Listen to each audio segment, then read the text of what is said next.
Hello friends, this is Sweety and welcome to learning without burden. तो आज हम करेंगे सीडीपी के कुछ पीवाईक्यू। ये 4 जनवरी का पीवाईक्यू है। आइए शुरू करते हैं। क्वेश्चन है, which of the following facilitates students thinking. मतलब इनमें से क्या जो है वो स्टूडेंट के थिंकिंग को फैसिलिटेट करता है, बढ़ाता है। ड्रिल एंड प्रैक्टिस, ठीक है, ड्रिल एंड प्रैक्टिस ठीक ठाक चीज है, पर ये उतनी अच्छी चीज नहीं है। कॉपिंग विदाउट अंडरस्टैंडिंग, बिना समझे जो टीचर बता रहा है उसको बस कॉपी करना, ये भी अच्छी चीज़ नहीं। हालांकि कुछ टीचर ऐसे होते हैं जो चाहते हैं कि मैंने जो लिखवा दिया बस सेम टू सेम वही मुझे रट के सुना दो, पर ये बहुत बेकार चीज़ होती है। इससे स्टूडेंट का थिंकिंग कभी फैसिलिटेट नहीं होगा। ठीक है, स्टूडेंट को हमेशा अपना नॉलेज खुद कंस्ट्रक्ट करने के लिए करना चाहिए और उसको सपोर्ट करना चाहिए। डिस्कशन विद पीयर्स, ये एक अच्छी बात है। अगर कोई भी स्टूडेंट अपने पीयर्स के साथ डिस्कस करता है तो इससे जो है उसकी थिंकिंग वो फैसिलिटेट होगी। ठीक है। पैसिव लिसनिंग का मतलब हुआ कि वो चुपचाप बैठा है, टीचर बोल रहे हैं और वो चुपचाप सुन रहा है, तो इससे भी उसकी थिंकिंग अच्छी नहीं होगी। तो इस तरह से हम लोग ऑप्शन को एलिमिनेट करके राइट ऑप्शन तक पहुंचेंगे। ठीक है। निम्नलिखित में से कौन सा विकल्प विद्यार्थियों की सोच को सुसाध्य करता है। वेधन और अभ्यास, ड्रिल एंड प्रैक्टिस अच्छी चीज है पर बहुत अच्छी चीज नहीं है। बिना समझे कॉपी करना, कुछ समझो नहीं, जो सर लिखवा दिए उसको लिख लो, तो ये भी अच्छी चीज नहीं है। साथियों के साथ चर्चा करना, ग्रुप डिस्कशन, पीयर डिस्कशन, ये एक पॉजिटिव चीज है। निष्क्रिय रूप से सुनना, मतलब टीचर जो बैठ के लेक्चर दे रहे हैं उसको चुपचाप स्टूडेंट सुन रहा है, तो इससे भी स्टूडेंट की थिंकिंग अच्छी नहीं होती है। It is important to that where the students are dash listeners for long periods. It is important to, अब इसमें से देखो कौन सा सेट हो रहा है। It is important to avoid situations where the students are passive learner, मतलब ऐसे सिचुएशन को अवॉइड करो, ऐसे सिचुएशन को अवॉइड करो जहां स्टूडेंट जो है वो पैसिव लर्नर है। ऐसे सिचुएशन को अवॉइड करना चाहिए जहां पे स्टूडेंट पैसिव लर्नर है, मतलब चुपचाप बैठ के सिर्फ सुन रहा है, तो ऐसे सिचुएशन को अवॉइड करना चाहिए। It is important to create situations where the student are passive. ऐसा सिचुएशन क्रिएट नहीं करना है जिसमें स्टूडेंट पैसिव हो, ऐसा सिचुएशन को अवॉइड करना है। It is important to prevent, मतलब कि ऐसा सिचुएशन को से बचना चाहिए जहां स्टूडेंट एक्टिव है, ये नहीं, ऐसा सिचुएशन से बचना चाहिए जहां स्टूडेंट पैसिव है। It is important to reinforce situations, reinforce अच्छी बात नहीं होती है।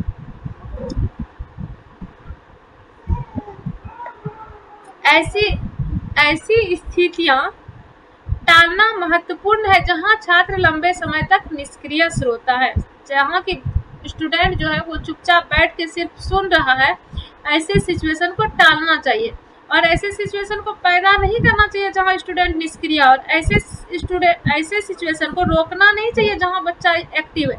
जहां एक्टिव है बच्चा वैसा ही सिचुएशन करना चाहिए, और ऐसा सिचुएशन को सुदृढ़ नहीं करना है जहाँ की बच्चा जो है आज्ञाधीन है, ये भी नहीं करना है कि बच्चा को जो कर रहा है बच्चा वही कर रहा है, तो ऐसा सिचुएशन बनाना चाहिए नहीं। ऐसा सिचुएशन को इग्नोर करिए जहाँ बच्चा पैसिव है, ऐसा सिचुएशन बनाइए जहाँ की बच्चा एक्टिव है। ठीक है। Which of the following is correct in context of learning? Students learn best when they participate in culturally irrelevant activities. मतलब क्या कह रहा है कि कौन सा करेक्ट है लर्निंग के लिए। Student learn best when they participate in culturally irrelevant. Irrelevant word जो है यही इसमें निगेटिव वर्ड आ गया। ठीक है, कह रहा है कि स्टूडेंट ऐसे कल्चरल प्रोग्राम में ऐसे पार्टिसिपेट करे, ऐसे उसमें जो इरिलीवेंट एक्टिविटी, इरिलीवेंट नहीं, अगर ऐसा एक्टिविटी होता जो कल्चर से रिलेटेड होता, रिलीवेंट होता, तो उसमें पार्टिसिपेट करना सही होता, लेकिन इरिलीवेंट गलत होता है। बच्चे को ऐसे एक्टिविटीज में पार्टिसिपेट कराइए जो कल्चर से रिलेटिव हो, रिलेशन में हो, रेलिवेंट हो, इरिलीवेंट नहीं हो। ये जो लग गया यही इसके लिए गलत हो गया। Students learn best when they participate in meaningful learning. ये एक पॉजिटिव आंसर होता है कि जहाँ स्टूडेंट जो है वो मीनिंगफुल एक्टिविटीज में पार्टिसिपेट कर रहा है, ये एक पॉजिटिव आंसर है। Students learn least when they participate in culturally relevant activities. नहीं, वो लिस्ट नहीं, ये लिस्ट नहीं होगा, बेस्ट होगा। कह रहा है कि जहाँ कल्चर से रिलेटेड एक्टिविटीज हो रहा है उसमें बच्चे कम सीखते नहीं, जहाँ कल्चर से रिलेटेड एक्टिविटी हो रहा है वहाँ बच्चे ज़्यादा सीखते, लिस्ट नहीं सीखते। Students learn list when they participate in meaningful. जहाँ की मीनिंगफुल लर्निंग एक्टिविटीज हो रहा है, मीनिंगफुल एक्टिविटीज में बच्चा पार्टिसिपेट कर रहा है, तो वहाँ लिस्ट नहीं, वहाँ ज़्यादा सीखेगा। लिस्ट मतलब हो गया कम, तो उसमें लिस्ट नहीं सीखेगा, ज़्यादा सीखेगा। ठीक है, ये बेस्ट इरिलीवेंट में नहीं, जो रिलीवेंट होगा। इरिलीवेंट एक निगेटिव वर्ड है। तो सेकेंड हमारा, इस तरह से आपको चारों ऑप्शंस पढ़ने होंगे। चारों ऑप्शंस पढ़ने के बाद ही आपको पता चलेगा कि कौन सा ऑप्शन बेस्ट है। ठीक है, अधिगम के संदर्भ में निम्नलिखित में से कौन सा कथन सही है? छात्र सबसे अच्छा तब सीखते हैं जब वे सांस्कृतिक रूप से अप्रासंगिक में जो ये अ लगा दिया, यही गलत हो गया। गतिविधियों में भाग लेते, बल्कि वो प्रासंगिक गतिविधियों में भाग लेते, तब वो सही होता। सार्थक गतिविधियों में भाग लेने पर छात्र सबसे अच्छा सीखते, ये एक सही चीज है। छात्र सबसे कम सीखते हैं जब वे सांस्कृतिक रूप से प्रासंगिक गतिविधियों में भाग लेते हैं, तब कम नहीं सीखते हैं, तब ज्यादा सीखते हैं। कम हो गया, इसलिए ये ऑप्शन गलत है। विद्यार्थी सबसे कम सीखते हैं जब वे सार्थक गतिविधियों में भाग लेते हैं। नहीं, जब वे सार्थक गतिविधियों में भाग लेते हैं तो वो ज्यादा सीखते हैं। तो ये तीनों ऑप्शन गलत है और सेकेंड ऑप्शन हमारा सही है। ठीक है,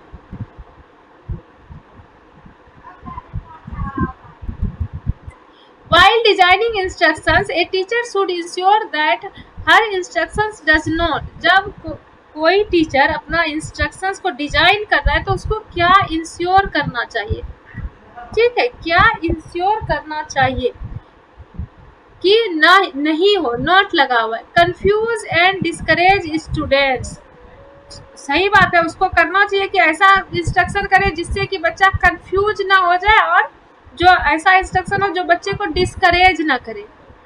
फैसिलिटेट स्कैफोल्डिंग। स्कैफोल्डिंग को तो फैसिलिटेट करना है। अगर यहाँ पे ये नॉट नहीं रहता तब सेकेंड ऑप्शन सही होता, लेकिन नॉट लगा हुआ है। स्टूडेंट को स्कैफोल्डिंग देना है। स्कैफोल्डिंग क्या होता है? स्कैफोल्डिंग होता है सपोर्ट। स्कैफोल्डिंग होता है सपोर्ट, तो सपोर्ट तो सीखने में देना है बच्चे को। ठीक है, मेडिएट लर्निंग, ये भी करना है। Result in transfer of learning, ये भी करना है। तो इसका फर्स्ट ऑप्शन ही सही है। निर्देश तैयार करते समय एक शिक्षक को यह सुनिश्चित करना चाहिए कि उसके निर्देश छात्रों को भ्रमित और हतोत्साहित ना करे। बिल्कुल सही बात है, ऐसा निर्देश दो जिससे कि छात्र भ्रमित और हतोत्साहित ना हो। पार की सुविधा ना दे, पार की सुविधा दे। पार मतलब होता है स्कैफोल्डिंग, सपोर्ट। अधिगम को मध्यस्थ ना करे, करना है ये। सीखने के हस्तांतरण में मददगार ना हो, मददगार हो। ठीक है, ट्रांसफर ऑफ लर्निंग हो, ट्रांसफर ऑफ लर्निंग हो, ना कि ट्रांसफर ऑफ लर्निंग ना हो। ठीक है,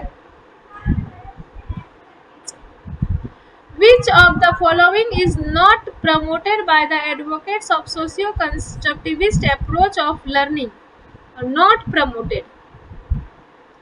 Which of the following is not promoted by the advocates of socio-constructivist approach of learning? Not पूछ रहा है। सोशियो कंस्ट्रक्टिविस्ट कौन है? सोशियो कंस्ट्रक्टिविस्ट है वाइगोत्स्की। तो वाइगोत्स्की जो है वो कल्चर को इम्पोर्टेंस देता है, स्कैफोल्डिंग को इम्पोर्टेंस देता है और डिस्कवरी लर्निंग को भी इम्पोर्टेंस देता है।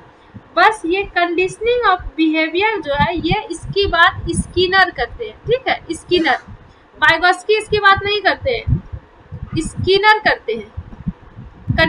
कंडीशनिंग ऑफ बिहेवियर ये स्किनर ने कहा है। ठीक है, तो यही इसका राइट आंसर है। वाइगोत्स्की किसकी बात करते हैं? स्कैफोल्डिंग की बात करते हैं, डिस्कवरी लर्निंग की बात करते हैं और कल्चर की बात करते हैं। वाइगोत्स्की जो है वो सोशल, लैंग्वेज और कल्चर, इस तीनों चीज को बहुत इंपॉर्टेंट देता है कि बच्चा जहाँ सोशल होगा, बच्चा जहाँ लैंग्वेज सीखेगा और बच्चा जहाँ कल्चर होगा वहाँ ज़्यादा सीखेगा। ठीक है, ये सोशल लर्निंग और कल्चर, इस 3 चीज़ को वाइगोत्स्की बहुत ज़्यादा इम्पोर्टेंस देता है। ठीक है, अधिगम के सामाजिक रचनात्मक दृष्टिकोण को समर्थन देने वाले शिक्षाविदों द्वारा निम्नलिखित में से किसे बढ़ावा नहीं दिया जाता है? तो नहीं पूछा है। और सामाजिक रचनावाद कौन है? सामाजिक रचनावाद है वाइगोत्स्की। तो वाइगोत्स्की संस्कृति को महत्व देता है, स्कैफोल्डिंग को महत्व देता है, डिस्कवरी लर्निंग को महत्व देता है, लेकिन ये व्यवहार का अनुकूलन जो है ये स्किनर। ठीक है, व्यवहार का अनुकूलन ये स्किनर।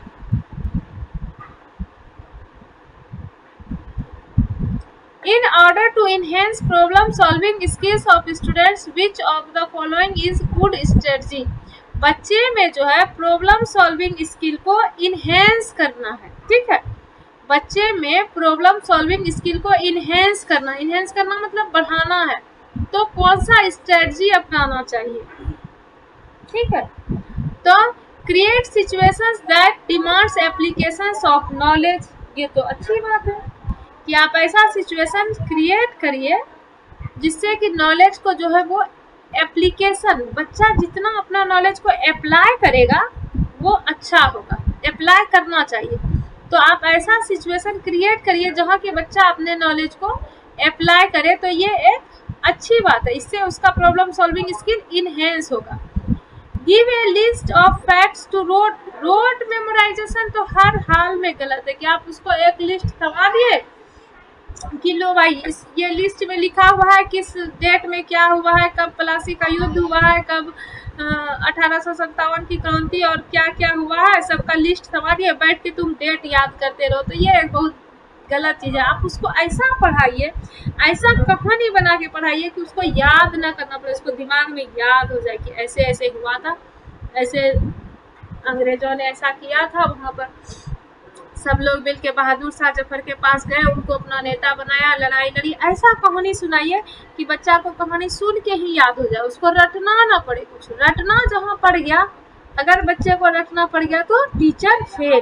ठीक है, instruct students to copy written information from board. मतलब स्टूडेंट को कहिए कि हम जो बोर्ड पर लिख रहे हैं उसको तुम कॉपी करो। तो ये बहुत गलत बात होती है। ठीक है, teach content for getting good marks in exam. Exam में गुड मार्क्स लाने के लिए जो कंटेंट पढ़ाया जाता है वो कभी भी पॉजिटिव आंसर सीटेट के लिए नहीं होता है। हालांकि लोग मार्क्स के लिए ही पढ़ते हैं, हम लोग मार्क्स के लिए ही पढ़ते हैं। अगर अच्छे मार्क्स नहीं आएंगे तो हम लोग सीटेट क्वालिफाई ही नहीं कर पाएंगे।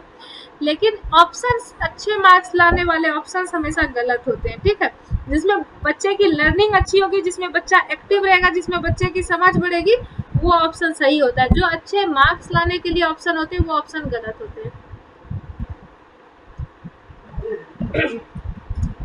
छात्रों के समस्या समाधान कौशल को बढ़ाने के लिए निम्नलिखित में से कौन सी एक अच्छी रणनीति है? ऐसी परिस्थितियां बनाएं जिसमें ज्ञान के अनुप्रयोग की मांग हो।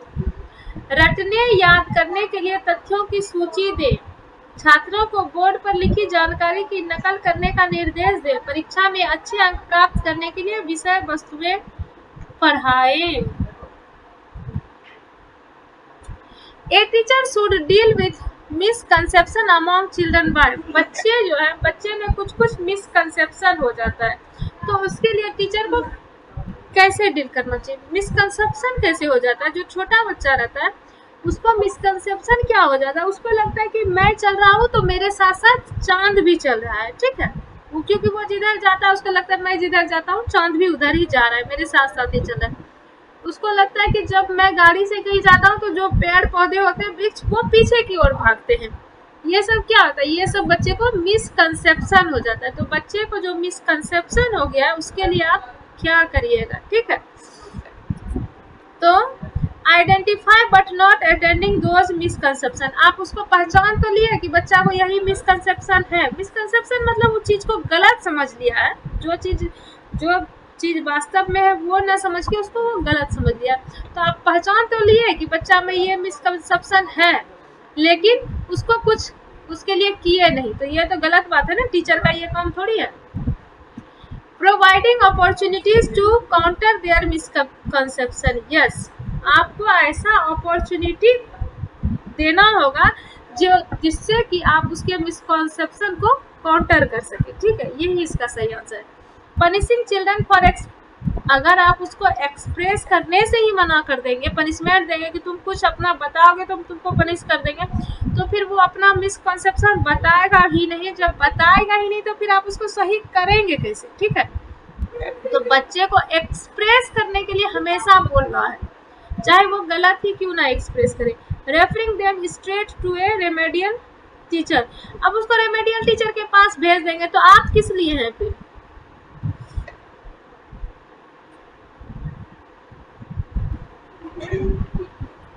एक शिक्षक को बच्चों के बीच भ्रांतियों को किस तरह से निपटाना चाहिए? उनकी भ्रांतियों की पहचान करें लेकिन उन पर ध्यान नहीं दें। तब पहचान करने से फायदा क्या अगर ध्यान ही नहीं देंगे तो? उनकी भ्रांतियों के प्रत्युत्तर हेतु अवसर प्रदान करना चाहिए। भ्रांतियों को व्यक्त करने के लिए बच्चों को दंडित करना चाहिए। उन्हें सीधे एक उपचारात्मक शिक्षक के पास क्यों भेजेंगे? आप किस लिए बैठे हैं? आप ही को करना है। ठीक है,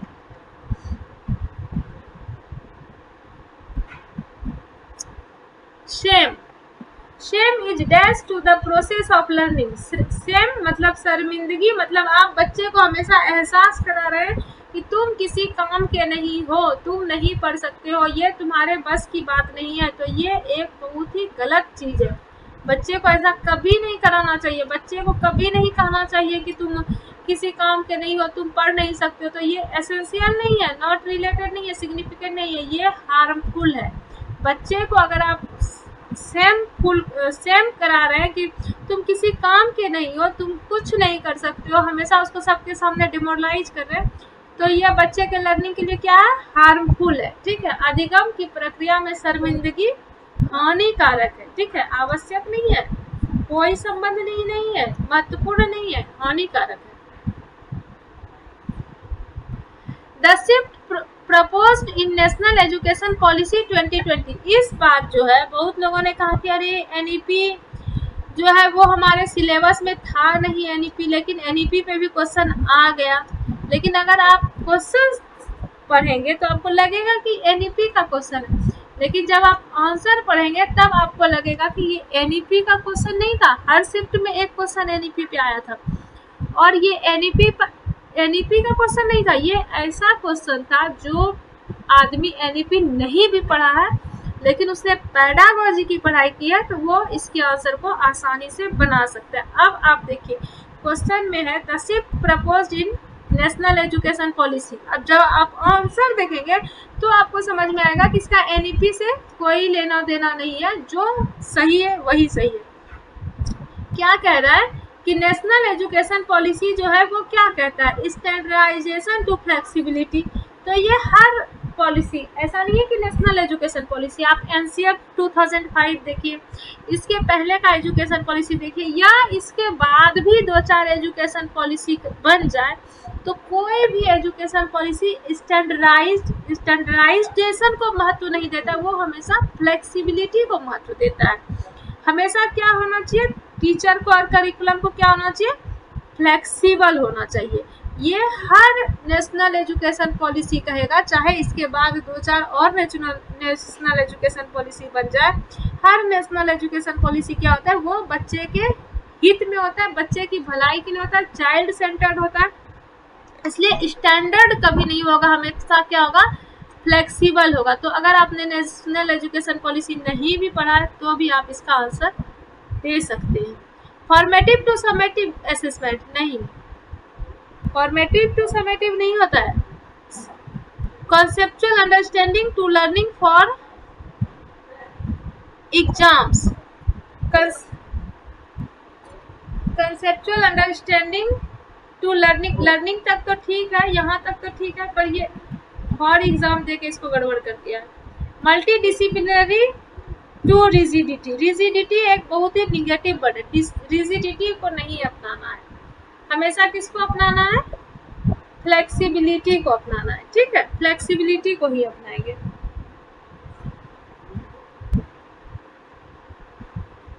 मानकीकरण से लचीलापन। लचीलापन एक बहुत ही पॉजिटिव आंसर है।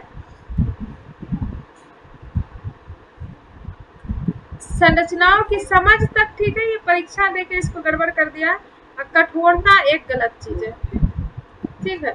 तो ये लचीलापन जो है यही एक सही आंसर है।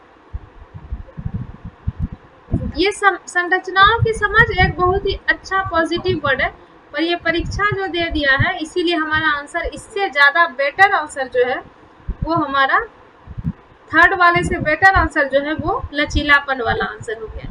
इससे ये बेटर हो गया। अगर संरचनाओं की समझ एक पॉजिटिव चीज है, लेकिन इसमें परीक्षा के लिए सीखना है ये लचीलापन। हमेशा करिकुलम और टीचर को क्या होना चाहिए, फ्लेक्सिबल होना चाहिए, रिजिड कभी नहीं होना चाहिए। रिजिडिटी एक अच्छी चीज नहीं होती है, फ्लेक्सिबिलिटी एक अच्छी चीज होती है पेडागोजी में, ठीक है।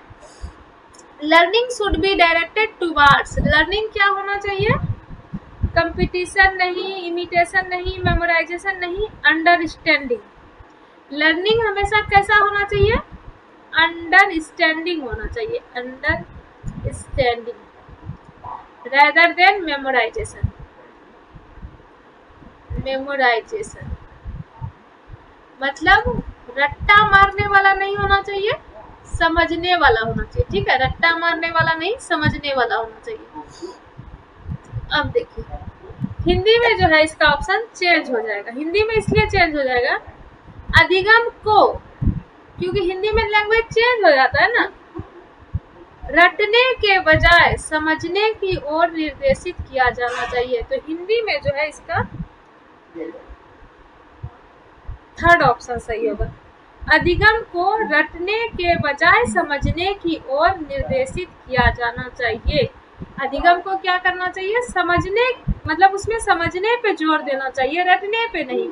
इसी का इंग्लिश में क्या हो जाएगा, फोर्थ हो जाएगा कि लर्निंग को जो है हमेशा अंडरस्टैंडिंग पे ध्यान देना चाहिए, मेमोराइजेशन पे नहीं। लेकिन हिंदी में लैंग्वेज चेंज हो जाता है, और सीटेट ने भी इसका जो है इंग्लिश में आंसर 4 और हिंदी में आंसर 3 माना है, ठीक है।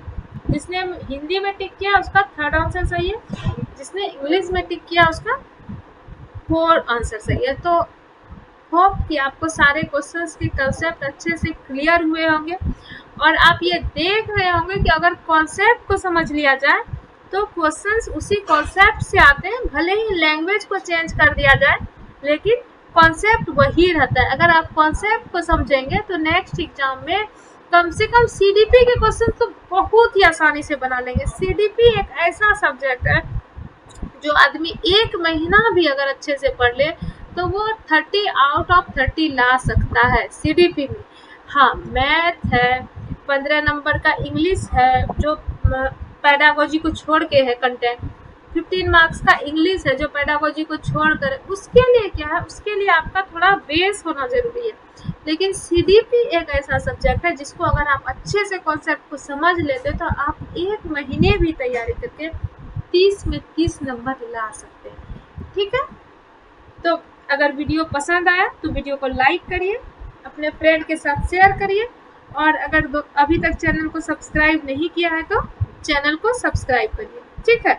बाय।